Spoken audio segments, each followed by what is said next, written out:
I never thought humiliation would sound like laughter, but that night it did.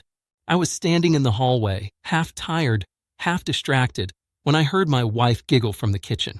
Not a polite laugh, not a tired chuckle, a sharp, amused laugh, followed by my name, said casually, like a joke already understood.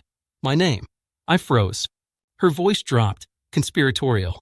Whoever she was talking to, they knew me, knew something about me. I waited, heart steady, mind alert, realizing this wasn't affection. This was entertainment, and I was the punchline. And suddenly silence felt louder than argument. Her name is Marissa. We've been married 12 years. I'm 39, work logistics, numbers, schedules, things that make sense. Marissa used to say she loved that about me, said I was dependable, grounded, safe. I believed her. Our life wasn't flashy, but it was solid. Mortgage paid, vacations planned, dinners cooked at home. Somewhere along the way, though, I stopped being her partner and became her routine. I didn't notice when admiration turned into tolerance. I didn't hear the silence building because I was busy holding everything together. That mistake would cost more than I expected later that night. The laughter kept replaying in my head. After she hung up, Marissa walked past me, kissed my cheek, asked if I wanted tea. Her tone was normal, affectionate even. That contrast did something to me. I didn't confront her. I didn't accuse. I smiled back and said sure. That's the thing about being underestimated. People assume you won't notice patterns if you don't react immediately. But I did notice. I noticed how often she guarded her phone, how jokes stopped including me and started orbiting around me instead. It felt deliberate, rehearsed, like I was background noise to her now. I started paying attention quietly, not spying, not digging, just observing. The way she laughed softer around me, sharper on calls. The way she corrected me in front of friends, rolled her eyes when I spoke too long. Nothing dramatic, nothing obvious. Just erosion. Death by 1,000 cuts disguised as humor. That's what hurt the most. She wasn't angry with me. She was amused by me. And amusement carries contempt when love is gone. I realized the man she married would never tolerate being mocked. I had tolerated it because I thought patience was loyalty and maturity required sacrifice. 2 weeks later, it happened again. Same laugh, same kitchen, different voice on the line. This time I didn't freeze. I listened, not to words, but tone.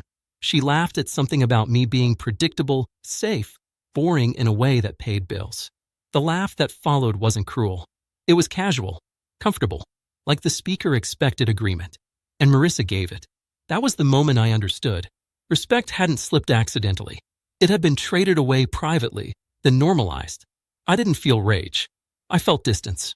Clean, quiet distance replacing years of effort. I stopped seeing her the same. I didn't confront her that night either. Instead, I laughed.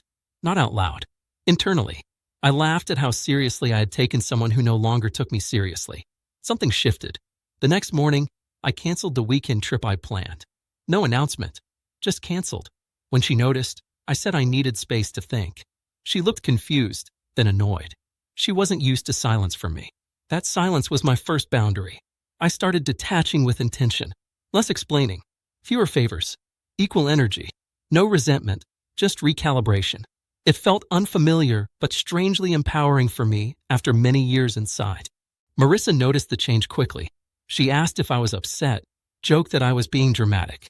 I smiled and said I was fine. And I was. For the first time in years, I wasn't trying to earn warmth. I was observing behavior. When someone laughs at you in private, they've already rewritten you in their mind. You're no longer a partner. You're a character. And characters exist for amusement. I wasn't interested in playing that role. The laughter that once cut me now clarified things. It stripped away illusions I protected too long and replaced denial with calm certainty. A week later, she tried affection again. Sudden warmth, inside jokes, touching my arm while talking. I recognized it immediately. Not desire, but course correction. She felt the distance and wanted comfort back without accountability. I didn't reject her. I didn't embrace her either. I stayed steady. That unsettled her more than anger ever could. People expect confrontation. They don't expect indifference. The power shift was quiet but absolute. I wasn't punishing her. I was protecting myself. And for once, my peace mattered more than maintaining appearances that had slowly replaced honesty in our marriage for many exhausting years together. The truth is simple. I didn't laugh because it was funny. I laughed because it was over. Not the marriage yet, but the version of me willing to be disrespected quietly. I began planning my exit with the same care I once planned our life. Calmly, logically, without malice. When she finally asked if I still loved her, I told her I cared about myself again. That answer scared her. It didn't scare me. Love without respect is negotiation, not partnership. I was done negotiating my worth for scraps of attention from someone who found humor in my patience alone. I never told her I heard that call. I didn't need to. The laughter already said everything. Sometimes closure doesn't come from explanations. It comes from clarity. I stopped performing, stopped proving, stopped shrinking.